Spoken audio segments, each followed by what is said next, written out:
Good evening, GBIO Nation.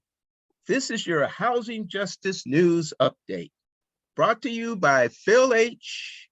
and Phil J.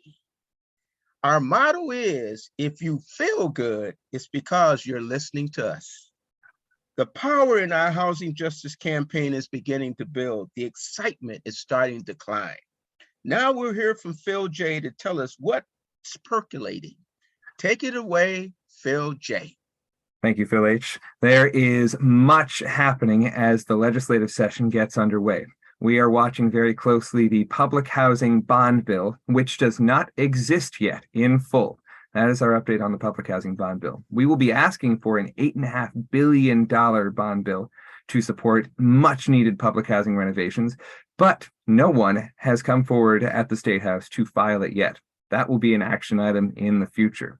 Real estate transfer fees have been filed in the State House. There's a good slate of co-sponsors, and we are feeling cautiously optimistic that we may yet get to passage this time. But again, we'll need significant action in the future.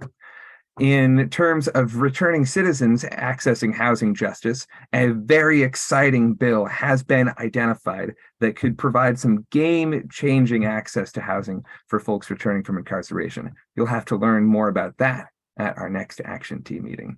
And finally, at the local level of MBTA zoning, we want people out there meeting with their planning directors, meeting with their neighbors, and we'll be providing more tools on that on February 23rd. We'll have a little MBTA rezoning huddle.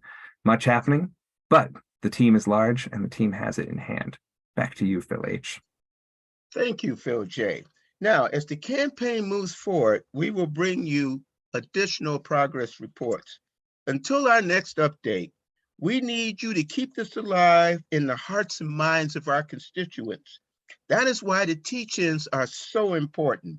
And also, we want you to come to our next action team meeting on February 21st at 7 p.m.